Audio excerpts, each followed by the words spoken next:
So if you own a Harley Benton, chances are at some point you've considered switching out the pickguard. Problem is, the standard pickguards generally don't fit. Those made by Fender for Squires or American made or even Mexican made, none of those are going to fit a Harley Benton exactly. So that really leaves you with two choices. You either modify an existing pickguard or you have one custom cut. In this video, I found a shop that custom cuts these pickguards for Harley Bentons. We're going to see how well this pickguard fits a Harley Benton TE-20HH SBK standard. And we're going to see if it's worth the added cost of having one custom cut. Let's dive in. Alright, so looking at this pickguard at a glance, it appears that it's going to line up perfectly with the existing one that we have on here. So all we're going to do now is remove the screws around the pickguard, and of course the two pickup heightening adjustment screws have to come out, and this will come right off. Alright, and this one just popped free as well.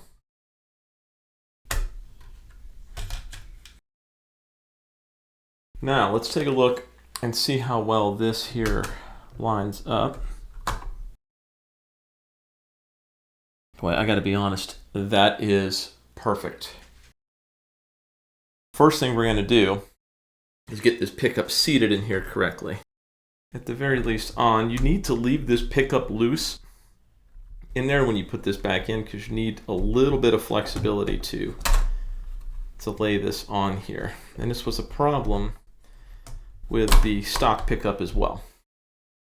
Alright, so now we can go ahead and raise that height a little bit. And the cavity is definitely tight with this power rail. It'll fit, but it's tight. All that's really left to do from here is just put our screws in around the edges, and hopefully those go in without an issue.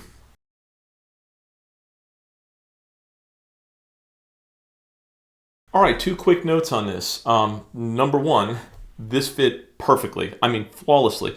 No modifications to the guitar. It was definitely made exactly for this model.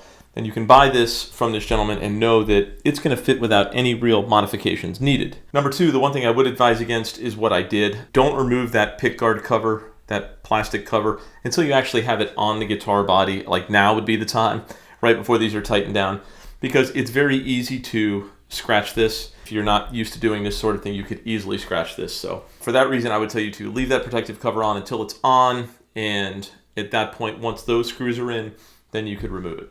Other than drop some strings on it and adjust the pickup height, and I will be good to go.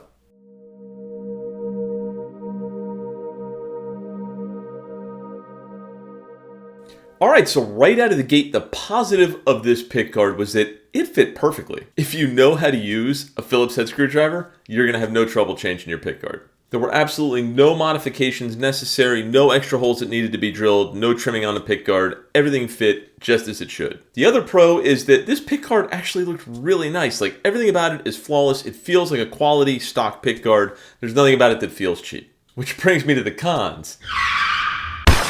Yeah, price, right? Got to talk about price. If we're going to talk about the cons to doing this, the biggest con is definitely the price of this pickguard. Yeah, $48 was the total after $33 for the pickguard, $13 shipping, and a few dollars for tax. The next thing you know, $48 and change for a custom cut pickguard. And when you consider that this guitar new is, I think, 80 some odd dollars, it's more than half the cost of the guitar to have a pickguard custom cut.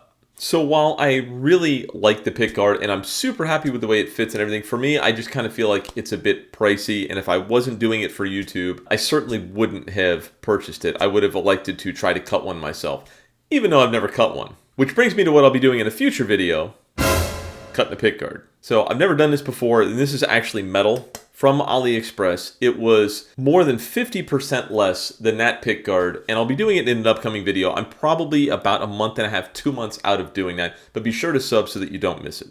So what this ultimately comes down to is whether or not you see the value in spending nearly $50 for a custom cut pickguard for this guitar. To be perfectly honest with you, it was high quality. It fit right. It was perfect. I didn't have to drill any extra holes or make any modifications whatsoever. It fit the guitar perfectly. So ultimately, that question is up to you.